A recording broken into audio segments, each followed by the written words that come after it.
रिश्तों की डोर। आज सागर थोड़ा ठीक था। ऐसा अक्सर होता है जब भी हम किसी परेशानी में होते हैं तो कुछ समय बाद मन उसे स्वीकार कर लेता है कि शायद यही नियति थी। वैसे ही आज सागर यह मन बना चुका है कि शायद उसका और उसके पापा का साथ कुछ ही दिन का बाकी है।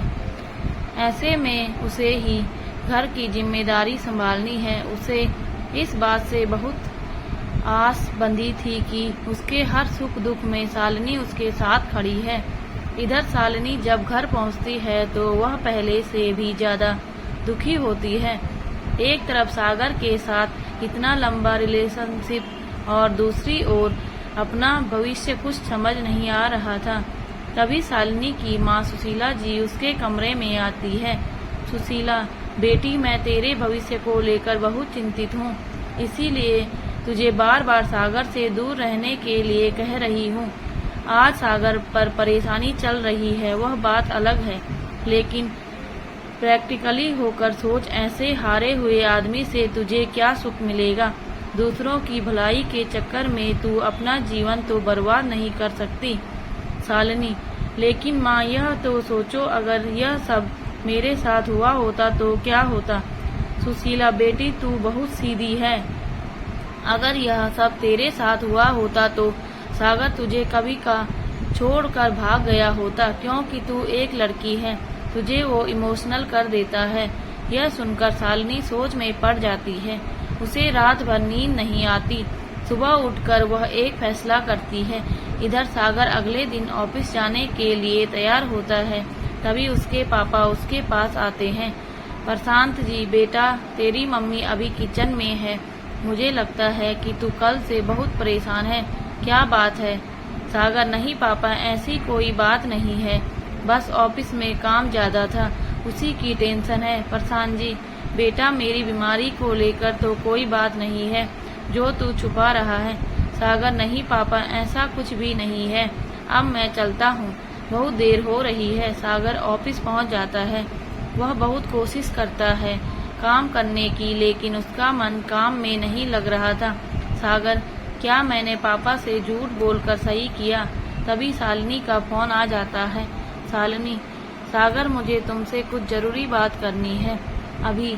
सागर, क्या हुआ शालिनी? हम शाम को मिल तो रहे हैं, तभी बात कर लेंगे। शालिनी, नहीं सागर, सुन लो, तुम्हारे सामने मैं बोल नहीं पाऊंगी। मैंने आज फैसला किया है, मैं चाहती हूँ अगले 15 दिन में हम शादी कर लें।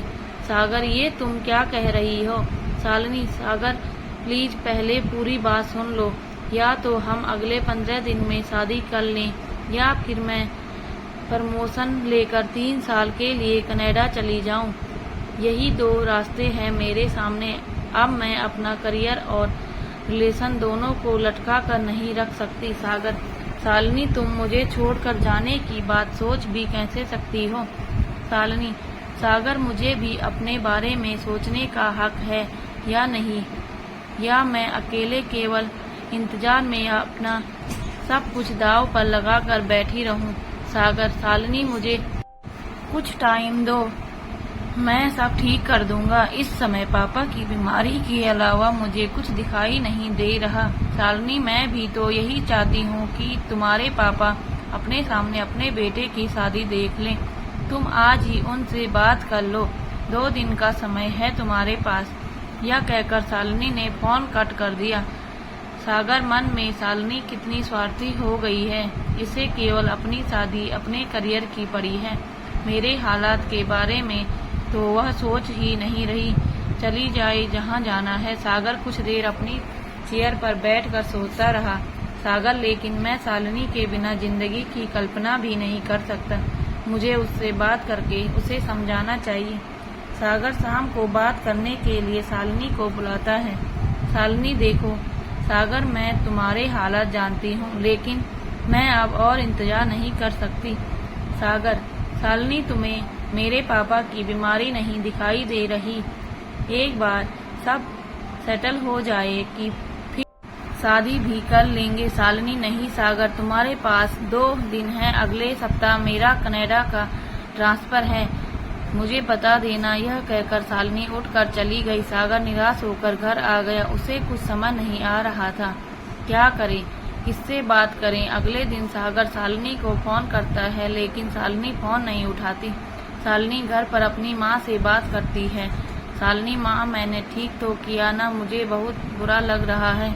सुशीला जी, बेटी अगर वो तेरा साथ चाहता है तो उसे तेरी बात माननी चाहिए। उसके पिता भी बेटे की शादी देख लें, इसमें बुराई क्या है। और अगर वह अपनी जिम्मेदारी से बचना चाहता है तो तुझे उसका साथ छोड़ देना चाहिए। 2 दिन बीत जाने के बाद भी सागर की तरफ से कोई जवाब नहीं आया, तो उसने फोन भी नहीं किया। दोस्तों, यदि आपको हमारी कहानी अच्छी लगी हो तो प्लीज़ लाइक, कमेंट, शेयर और सब्सक्राइब जरूर करें। धन्यवाद।